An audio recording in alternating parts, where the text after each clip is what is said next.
നമസ്കാരം സുഹൃത്തുക്കളെ, ചൈതന്യ ഡിഫൻസ് അപ്ഡേറ്റ്സിലേക്ക് എല്ലാവർക്കും വീണ്ടും ഒരിക്കൽ കൂടി സ്വാഗതം.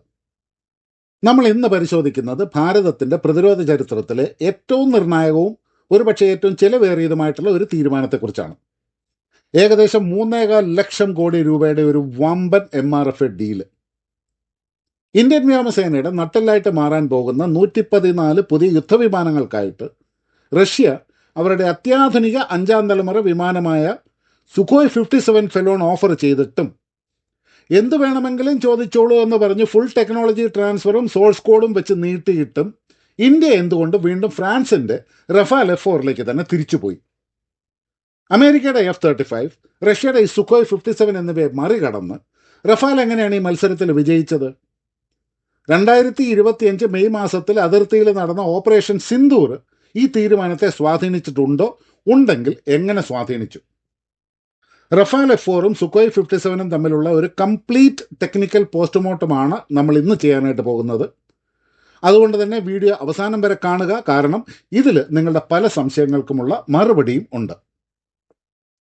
ആദ്യം തന്നെ ഈ മെഗാഡീലിൻ്റെ കൃത്യമായ കണക്കുകൾ നമുക്കൊന്ന് പരിശോധിക്കാം. ഇന്ത്യൻ വ്യോമസേനയ്ക്ക് 42 സ്ക്വാഡ്രനുകളാണ് ആവശ്യമുള്ളത്. പക്ഷേ നിലവിൽ നമ്മുടെ കയ്യിൽ 30-ൽ താഴെ സ്ക്വാഡ്രനുകൾ മാത്രമേ ഉള്ളൂ. MiG-21 പൂർണ്ണമായിട്ടും വിരമിച്ചു. ജഗ്വാർ, MiG-29 എന്നിവയും വിരമിക്കലിൻ്റെ പാതയിലാണ്. ഈ വിടവ് നികത്താനാണ് 114 മൾട്ടി റോൾ ഫൈറ്റർ എയർക്രാഫ്റ്റുകൾ നമ്മൾ വാങ്ങുന്നത്. അപ്പോൾ പുതിയ പ്രപ്പോസൽ പ്രകാരം ഡീൽ ഇങ്ങനെയാണ്. ആകെ വിമാനങ്ങൾ 114 എണ്ണം. ഇതിൽ 18 വിമാനങ്ങൾ ഫ്രാൻസിലെ ഡെസോ ഏവിയേഷൻ്റെ ഫാക്ടറിയിൽ നിന്നും പൂർണ്ണമായിട്ട് നിർമ്മിച്ച് ഫ്ലൈ അവേ കണ്ടീഷനിൽ ഇന്ത്യയിലേക്ക് പറന്നെത്തും. ഇത് നമ്മുടെ സേനയുടെ അടിയന്തര ആവശ്യങ്ങൾ നിറവേറ്റാൻ വേണ്ടി ഒരു സ്ക്വാഡ്രൺ എസ്റ്റാബ്ലിഷ് ചെയ്യാനായിട്ട് പര്യാപ്തമാണ്. ബാക്കി വരുന്ന 96 വിമാനങ്ങളും ഇന്ത്യയിൽ തന്നെ നിർമ്മിക്കും. ഇതിനായിട്ട് ടാറ്റ അഡ്വാൻസ് സിസ്റ്റംസ് ആണ് ഫ്രാൻസിൻ്റെ പ്രധാനപ്പെട്ട പങ്കാളി. ഈ ഡീൽ യാഥാർത്ഥ്യമായാൽ നിലവിലെ 36 റഫാലുകൾക്കും നാവികസേനയ്ക്ക് വേണ്ടി ഓർഡർ ചെയ്ത 26 റഫാലുകൾക്കും പുറമെ ഈ 114 എണ്ണം കൂടി ചേരുമ്പോൾ ഇന്ത്യയുടെ കൈവശം ആകെ 176 റഫാൽ വിമാനങ്ങൾ ഉണ്ടാവും.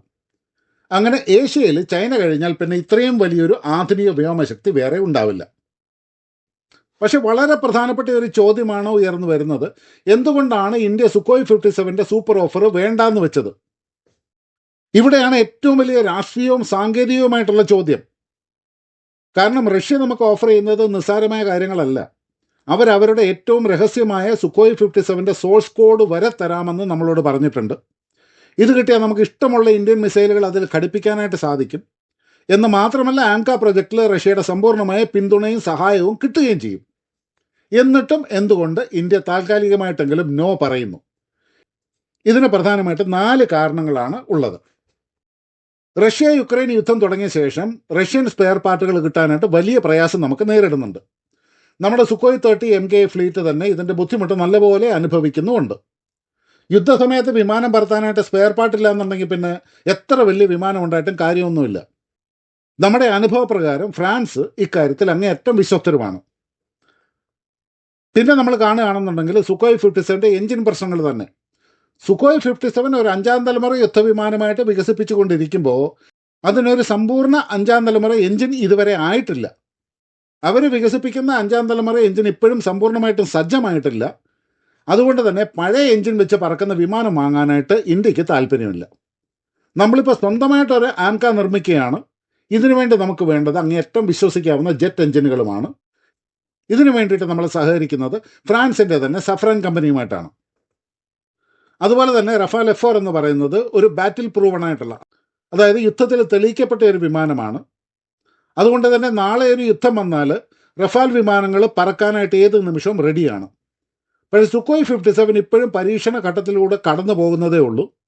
ഇന്ത്യക്ക് ആവശ്യം ഇപ്പോഴേ ഉപയോഗിക്കാൻ പറ്റുന്ന ഒരു വിമാനമാണ്, ഒരു പരീക്ഷണ വസ്തുവല്ല. എന്ന് വെച്ച് സുഖോയ് 57നെ നമ്മൾ സമ്പൂർണ്ണമായിട്ട് തള്ളിക്കളഞ്ഞിട്ടില്ല. ഒരു 5ാം തലമുറ യുദ്ധവിമാനങ്ങളുടെ എല്ലാവിധ അഡ്വാൻറ്റേജസും അതിനുണ്ട്. എന്നിരുന്നാലും സുഖോയ് 57 സമ്പൂർണ്ണമായിട്ടും തയ്യാറാകുന്ന സമയത്ത് നമ്മളതിനെ കൺസിഡർ ചെയ്യാനുള്ള എല്ലാ സാധ്യതകളുമുണ്ട്. ഇപ്പോഴത്തെ അവസ്ഥയിൽ അമേരിക്കയുമായിട്ടുള്ള ഒരു ട്രേഡ് ഡീൽ നമ്മൾ എങ്ങും എത്താതെ നിൽക്കുകയാണ്. അതുകൂടാതെ നമ്മൾ പെട്ടെന്ന് ചാടിക്കയറി ഒരു സുഖോയ് 57 ഡീലിന് വേണ്ടിയിട്ട് പോയി കഴിഞ്ഞാൽ കാറ്റ്സോ ഉപരോധം പോലെയുള്ള പ്രശ്നങ്ങൾ നമ്മുടെ നേരെ വരാനും സാധ്യതയുണ്ട്.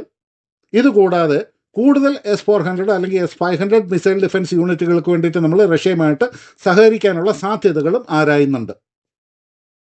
2024 വരെ പലരും കരുതിയിരുന്നത് ഇന്ത്യ റഫാൽ വാങ്ങാനായിട്ട് സാധ്യതയില്ല, അതിന് പകരമായിട്ട് അമേരിക്കയുടെ F-21 വിമാനങ്ങളോ അല്ലെങ്കിൽ അമേരിക്കയുടെ F-15EX വിമാനങ്ങളോ വാങ്ങാനാണ് സാധ്യത കൂടുതൽ എന്നായിരുന്നു. പക്ഷെ എല്ലാം മാറി മറിഞ്ഞത് 2025 മെയ് മാസത്തിൽ നടന്ന ഓപ്പറേഷൻ സിന്ദൂർ എന്ന സംഭവത്തോടു കൂടിയാണ്. ലഡാക്ക് അതിർത്തിയിൽ പാകിസ്ഥാൻ എയർഫോഴ്സ് ചൈനീസ് നിർമ്മിതമായിട്ടുള്ള J-10C വിമാനങ്ങളും ദീർഘദൂര PL-15 മിസൈലുകളും ഉപയോഗിച്ചൊരു പ്രകോപനം സൃഷ്ടിച്ചു.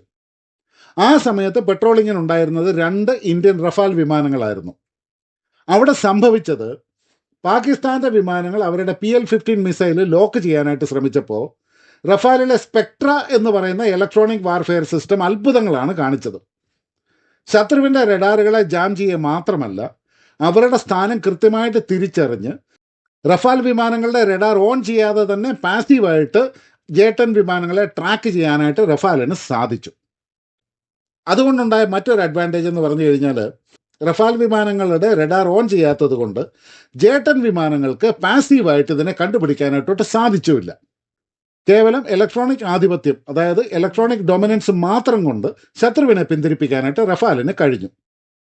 ചൈനയുടെ പാകിസ്ഥാന്റെ ടെക്നോളജിയുടെ മേളിൽ റഫാലിനുള്ള ഈ മേൽക്കൈയാണ് ഇന്ത്യൻ എയർഫോഴ്സിനെ 114 വിമാനങ്ങളും റഫാൽ തന്നെ മതി എന്ന് തീരുമാനിക്കാനായിട്ട് പ്രേരിപ്പിച്ചത്. പിന്നെ ഉയർന്നു വരുന്ന വളരെ പ്രധാനപ്പെട്ട ഒരു ചോദ്യമാണ്, ചൈനയുടെ J-20യും വരാൻ പോകുന്ന J-35ഉം ഒക്കെ 5th ജനറേഷൻ സ്റ്റെൽത്ത് വിമാനങ്ങളാണ്.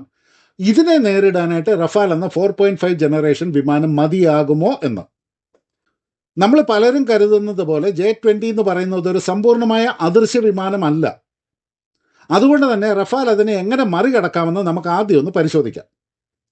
ഒന്നാമത്തെ കാര്യം, J-20യുടെ മുൻവശത്തുള്ള ചെറിയ ചിറകുകൾ, അതിനെ കനാറ്റ്സ് എന്ന് പറയും. വിമാനം തിരിക്കുമ്പോൾ റഡാർ തരംഗങ്ങളെ ഇത് തിരിച്ചയക്കും. അങ്ങനെ ഈ J-20 വിമാനം റഫാലിൻ്റെ റഡാറിൽ പെടാനായിട്ട് കാരണമാകും. രണ്ടാമത്, റഫാൽ F-4ലുള്ള FSO എന്ന് പറയും, ഫ്രണ്ട് സെക്ടർ ഒപ്ട്രോണിക്സ് എന്ന് പറയുന്ന സെൻസർ റഡാർ ഉപയോഗിക്കാതെ തന്നെ J-20യുടെ എഞ്ചിൻ പുറത്തു വിടുന്ന ചൂട്, അതായത് അതിൻ്റെ ഹീറ്റ് സിഗ്നേച്ചർ വെച്ച് 100 കിലോമീറ്റർ അകലെ നിന്ന് പോലും ഒരു J-20 വിമാനത്തിനെ കണ്ടെത്താനായിട്ട് റഫാലിന് സാധിക്കും.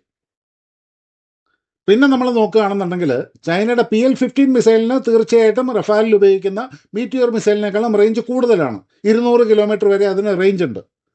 പക്ഷേ റഫാലിലെ മീറ്റിയോർ മിസൈലിൻ്റെ പ്രത്യേകത എന്ന് പറയുന്നത് അതിൻ്റെ റാംജെറ്റ് എഞ്ചിനാണ്. ഏറ്റവും ഉയർന്ന നോ എസ്കേപ്പ് സോണുള്ള മിസൈലാണ് മീറ്റിയോർ മിസൈലുകൾ. അതായത് ഇതിൻ്റെ റേഞ്ചിൽ വന്നു കഴിഞ്ഞാൽ ആ വന്ന വിമാനം ഒരു കാരണവശാലും രക്ഷപ്പെടില്ല. അതിൻ്റെ മറ്റൊരു കാരണമെന്ന് പറയുന്നത്, അവസാന നിമിഷം വരെ ഇന്ധനം കത്തിച്ച് ടാർഗറ്റിനെ വേട്ടയാടാനായിട്ട് ഈ മീറ്റിയോർ മിസൈലുകൾക്ക് സാധിക്കും. ചൈനയുടെ മിസൈലുകൾക്ക് അത് സാധ്യമല്ല. അതുകൊണ്ട് തന്നെ അവസാനം അടുക്കുമ്പോഴേക്കും ചൈനയുടെ മിസൈലുകളുടെ വേഗത കുറയാറുണ്ട്. അങ്ങനെ ചൈനീസ് മിസൈലിൻ്റെ വേഗത കുറഞ്ഞു കഴിയുമ്പോൾ ശത്രു വിമാനങ്ങളുടെ പൈലറ്റിന് സുഖമായിട്ട് വെട്ടിച്ച് ഒഴിഞ്ഞു മാറി രക്ഷപ്പെടാനായിട്ടും സാധിക്കും. പിന്നെ വരാൻ പോകുന്ന പ്രധാനപ്പെട്ട ചോദ്യം എന്ന് പറയുന്നത്, നമ്മൾ ഉപയോഗിക്കുന്ന റഫാൽ F-3R വിമാനങ്ങളെ അപേക്ഷിച്ച് റഫാൽ F-4ൽ എന്തൊക്കെയാണ് പുതിയതായിട്ടുള്ളതെന്നാണ്. ഇവിടെ നമ്മൾ മനസ്സിലാക്കേണ്ട ഒരു കാര്യമെന്ന് പറഞ്ഞാൽ, ഇനി വരാൻ പോകുന്ന 114 റഫാലുകൾ പഴയതല്ല, അത് ഏറ്റവും പുതിയ റഫാൽ F-4.1 അല്ലെങ്കിൽ റഫാൽ F-4.2 സ്റ്റാൻഡേർഡിലുള്ളതാണ്. അപ്പം ഇതിലെ പ്രധാനപ്പെട്ട മാറ്റങ്ങളെന്ന് പറയുമ്പോൾ, ഒന്നാമത്തെ കാര്യം, ഇതിനെ ഫൈറ്റിംഗ് ഇൻ എ നെറ്റ്വർക്ക് എന്നാണ് വിശേഷിപ്പിക്കുന്നത്. അതായത് സാറ്റലൈറ്റ് ലിങ്കുകൾ വഴി F-4 വിമാനങ്ങൾക്ക് ഡ്രോണുകളുമായിട്ടും മറ്റ് വിമാനങ്ങളുമായിട്ടും തത്സമയം ഡേറ്റ കൈമാറാനായിട്ട് സാധിക്കും. രണ്ടാമതായിട്ട്, ഈ ഡീലിലെ ഏറ്റവും വലിയ വിജയം എന്ന് പറയുന്നത്, ഇന്ത്യൻ ആയുധങ്ങൾ റഫാലിൽ ഘടിപ്പിക്കാനുള്ള അനുമതി നമുക്ക് ലഭിക്കുന്നതാണ്. അതുകൊണ്ടുള്ള അഡ്വാൻറ്റേജ് എന്ന് പറഞ്ഞു കഴിഞ്ഞാൽ, ഫ്രഞ്ച് മിസൈലുകളുടെ വില 20 കോടിയാണെന്നുണ്ടെങ്കിൽ 200 കിലോമീറ്റർ വരെ റേഞ്ചുള്ള ഇന്ത്യയുടെ അസ്ത്ര മാർക്ക് 2 മിസൈലുകൾക്കും അതുപോലെ 350 കിലോമീറ്റർ വരെ റേഞ്ചുള്ള ഇന്ത്യയുടെ അസ്ത്ര മാർക്ക് 3 മിസൈലുകൾക്കും 2-3 കോടിയെ വില വരുള്ളൂ. ഇത് റഫാലിൽ ഉപയോഗിക്കാൻ കഴിയുന്നത് വലിയൊരു സാമ്പത്തിക ലാഭവും അതുപോലെ തന്നെ ഒരു തന്ത്രപരമായ നേട്ടവുമാണ് നമുക്ക് നൽകുന്നത്. ഇതുകൂടാതെ റഷ്യ സുഖോയ് 57ൽ അതിൻ്റെ സോഴ്സ് കോഡ് തരാമെന്ന് പറഞ്ഞെങ്കിലും ഫ്രാൻസ് സോഴ്സ് കോഡ് തരില്ല. പക്ഷെ അതിന് പകരമായിട്ട് നമ്മുടെ ആവശ്യം എന്താണ്? നമ്മുടെ ആയുധങ്ങൾ അതിൽ ഘടിപ്പിക്കണം. അപ്പോൾ നമ്മുടെ ആയുധങ്ങൾ അതിൽ ഘടിപ്പിക്കാനുള്ള ഇൻ്റർഫേസ് ഡോക്യുമെൻറ്റുകൾ അവർ തരും. പ്രായോഗികമായിട്ട് നമുക്ക് വേണ്ടത് അത് തന്നെയാണ്. അതുകൊണ്ട് തന്നെ നമ്മുടെ ആയുധങ്ങൾ അതിൽ ഘടിപ്പിക്കാനും ഉപയോഗിക്കാനും നമ്മൾക്ക് സാധിക്കുകയും ചെയ്യും. പിന്നെ മറ്റൊരു വലിയ അഡ്വാൻറ്റേജ് എന്ന് പറഞ്ഞാൽ ഇന്ത്യ വാങ്ങാൻ പോകുന്ന F4 പതിപ്പ് ഭാവിയിൽ F5 സ്റ്റാൻഡേർഡിലേക്ക് അപ്ഗ്രേഡ് ചെയ്യാനായിട്ടും സാധിക്കും. ഈ F5 സ്റ്റാൻഡേർഡിലുള്ള റഫാൽ വിമാനങ്ങളെ സൂപ്പർ റഫാൽ എന്നാണ് വിളിക്കുന്നത്. F5 പതിപ്പിൻ്റെ ഏറ്റവും വലിയ പ്രത്യേകത എന്ന് പറഞ്ഞു കഴിഞ്ഞാൽ അതിൻ്റെ കൂടെ പറക്കുന്ന ഡ്രോണുകളെ, അതായത് ലോയൽ വിങ്മാൻ എന്ന് പറയും, അതിനെ നിയന്ത്രിക്കാനായിട്ട് ഈ റഫാലിൻ്റെ പൈലറ്റിന് സാധിക്കും. ഒരു റഫാൽ വിമാനം പറക്കുമ്പോൾ അതിൻ്റെ മുമ്പിലായിട്ട് 2-3 ഇന്ത്യൻ നിർമ്മിത ഘാതക് ഡ്രോണുകൾ പറക്കും. ഇവ ശത്രുവിൻ്റെ റഡാറുകളെ ജാം ചെയ്യുകയോ ആക്രമിക്കുകയോ ഒക്കെ ചെയ്യും. അങ്ങനെ റഫാലിൻ്റെ പൈലറ്റിന് സുരക്ഷിതമായിട്ട് ഒരു വലിയ ഓപ്പറേഷൻ കണ്ടക്ട് ചെയ്യാനായിട്ട് സാധിക്കും. അവസാനമായിട്ട് മേക്ക് ഇൻ ഇന്ത്യയുടെ കാര്യത്തിൽ ഒരു വ്യക്തത വരുത്താം. തുടക്കത്തിൽ 30% ഇന്ത്യൻ ഘടകങ്ങളായിരിക്കും ഇതിലുണ്ടാവുക. കാരണം 60% എത്താനായിട്ട് സപ്ലൈ ചെയിൻ ഉണ്ടാക്കിയെടുക്കാൻ വർഷങ്ങളെടുക്കും. 6 മുതൽ 8 വർഷം വരെ അതെടുക്കും. നമ്മുടെ ആവശ്യം എന്താ? എത്രയും വേഗത്തിൽ വിമാനങ്ങൾ നമ്മുടെ അതിർത്തിയിൽ എത്തിക്കുക എന്നുള്ളതാണ്. അതുകൊണ്ട് അവസാനത്തെ ബാച്ച് വിമാനങ്ങൾ പുറത്തിറങ്ങുമ്പോഴേക്കും അത് 60-70% വരെ എത്തിക്കാനാണ് ടാറ്റയും ഡസോയും ലക്ഷ്യമിടുന്നത്. കൂടാതെ ഹൈദരാബാദിൽ തുടങ്ങുന്ന MRO ഫെസിലിറ്റി വഴി, അതായത് മെയിൻ്റനൻസ്, റിപ്പയർ ആൻഡ് ഓവറോളിംഗ് ഫെസിലിറ്റി വഴി ഏഷ്യയിലെ മറ്റ് റഫാൽ വിമാനങ്ങളുടെ എഞ്ചിനുകളും ഭാവിയിൽ ഇന്ത്യയിൽ തന്നെ നന്നാക്കാനായിട്ട് സാധിക്കും. ചുരുക്കത്തിൽ റഷ്യയുടെ സുഖോയ് 57 ഓഫർ കേൾക്കാൻ സുഖമുള്ളതാണെങ്കിലും ഇന്ത്യക്ക് വേണ്ടത് പരീക്ഷണങ്ങളല്ല, മറിച്ച് പരിഹാരങ്ങളാണ്. സുഖോയ് 57 നാളത്തെ അതിശക്തമായ വാഗ്ദാനമാണ്, അതിന് യാതൊരു സംശയവുമില്ല. പക്ഷേ റഫാൽ F4 ഇന്നത്തെ യാഥാർത്ഥ്യമാണ്. ആംക വരുന്നത് വരെ നമ്മുടെ ആകാശത്തിന് കാവലായിട്ട് റഫാൽ തന്നെ തുടരും. സുഹൃത്തുക്കളെ, നിങ്ങളുടെ അഭിപ്രായം എന്താണ്? ഇന്ത്യ റഷ്യൻ ഓഫർ സ്വീകരിച്ച് റിസ്ക് എടുക്കണമായിരുന്നോ, അതോ റഫാൽ തന്നെയാണോ നല്ലത്? താഴെ കമൻറ്റ് ചെയ്യുക. വീഡിയോ ഇഷ്ടപ്പെട്ടെങ്കിൽ ഒന്ന് ലൈക്ക് ചെയ്യുക, ഷെയർ ചെയ്യുക. വീണ്ടും കാണാം. അതുവരെ എല്ലാവർക്കും എൻ്റെ നന്ദി, നമസ്കാരം, ജയ് ഹിന്ദ്.